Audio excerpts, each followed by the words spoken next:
Falei, Jesus, amado, R$5.800 a diária, uma suíte lá. E eu perguntei o porquê.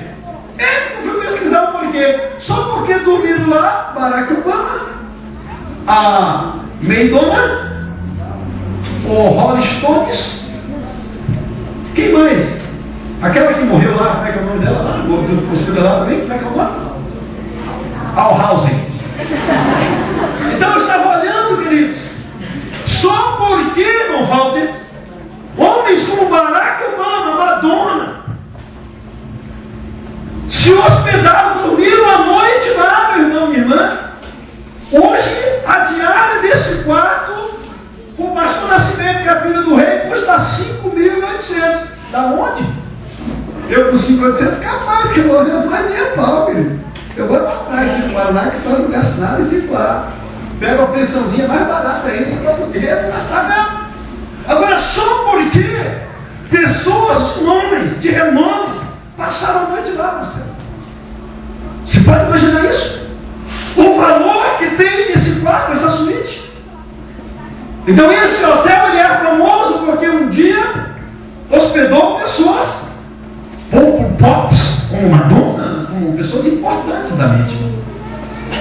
Agora, queridos, eu quero que você entenda.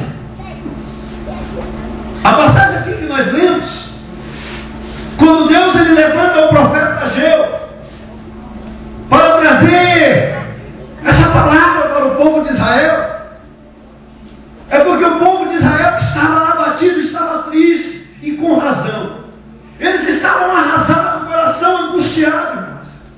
Eles estavam arrasados e tristes, por quê? Porque de uma certa feita, um rei chamado Salomão, filho de Davi, ele construiu um templo para o Senhor. E nesse templo tinha de tudo quanto é valioso e belo que você possa imaginar.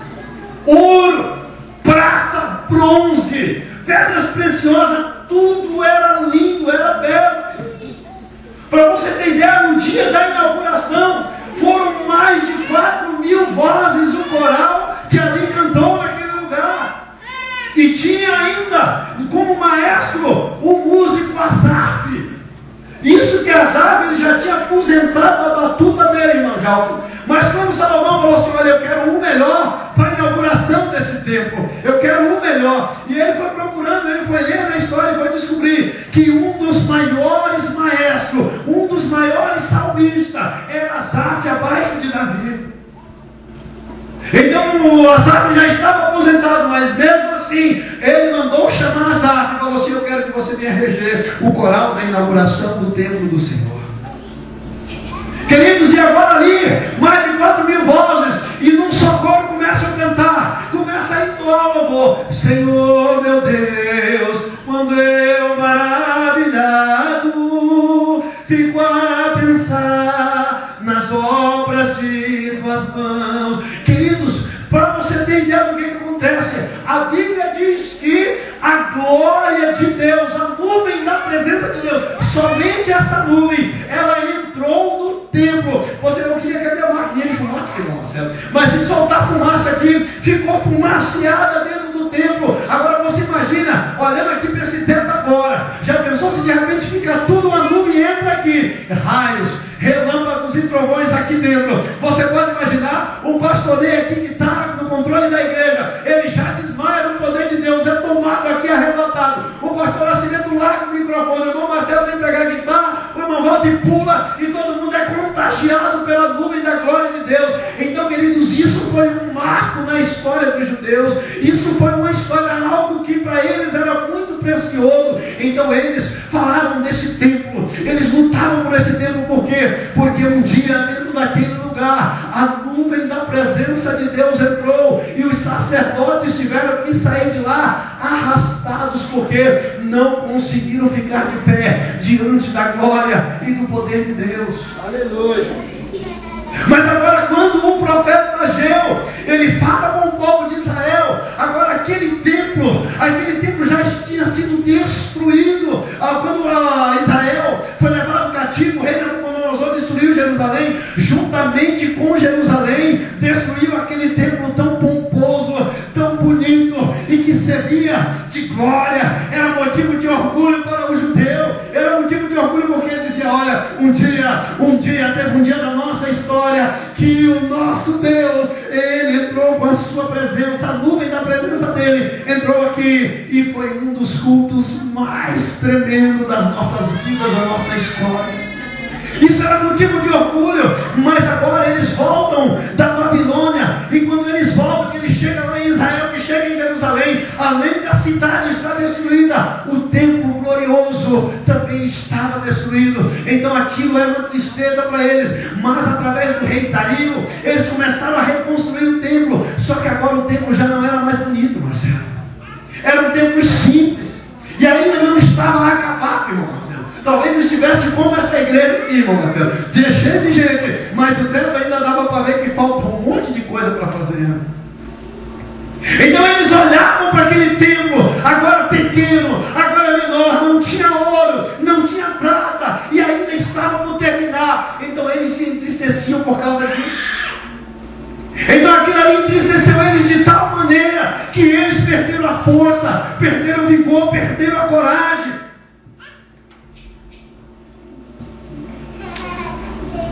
Então Deus teve que levantar o profeta Ageu.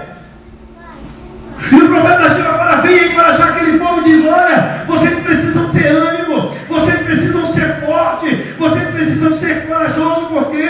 Porque vocês precisam construir esse templo, vocês precisam terminar esse templo. Mas eles olhavam e eles lembravam do templo, e ainda tinha pessoas que presenciaram aquele culto, que ainda estava vivo. Então eles perguntavam às pessoas, contavam, diziam assim: ah, que saudade da nossa igreja, que saudade daquele culto. E agora eles olhavam para aquele templo, e eles se entristeciam e não tinham coragem de erguer aquele templo, de terminar o trabalho daquele templo, queridos. E todos eram contagiados pelo desânimo. Eu vou dizer uma coisa aqui, não se assuste. Você já viu santidade contagiar a igreja? Alguém santo no meio da igreja conseguir contagiar toda a igreja? Alguém já viu? Agora você já viu um desanimado conseguir desanimar toda a igreja? A santidade não contagia, mas o desânimo, a tal da intriga, isso consegue contagiar. E estava todo mundo contagiado pelo desânimo, pela tristeza.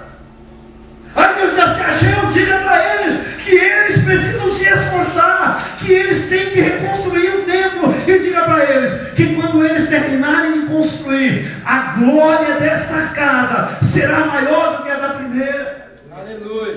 Queridos, e eles não entendiam isso, porque eles olhavam a beleza, eles olhavam o exterior, e Deus estava dizendo: olha, eu quero que eles entendam que a glória será maior. O que Deus estava falando?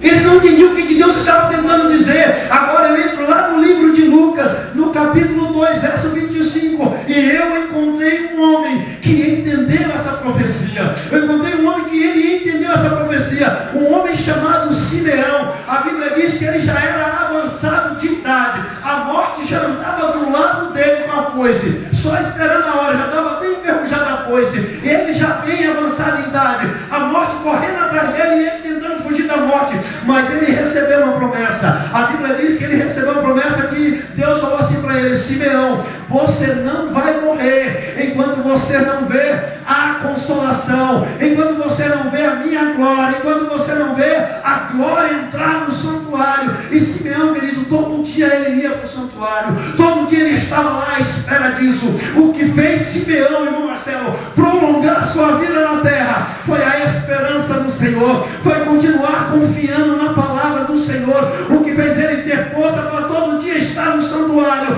é porque ele acreditou na promessa, é porque ele tinha uma esperança. Eu chamo esse homem de um guardião da esperança, porque ele esperou no Senhor. E o salmista vai dizendo que se eu e você esperar no Senhor, ele vai se inclinar para mim e para você, e vai nos tirar de qualquer situação que estejamos, desde que a nossa confiança esteja nele. Glória a Deus.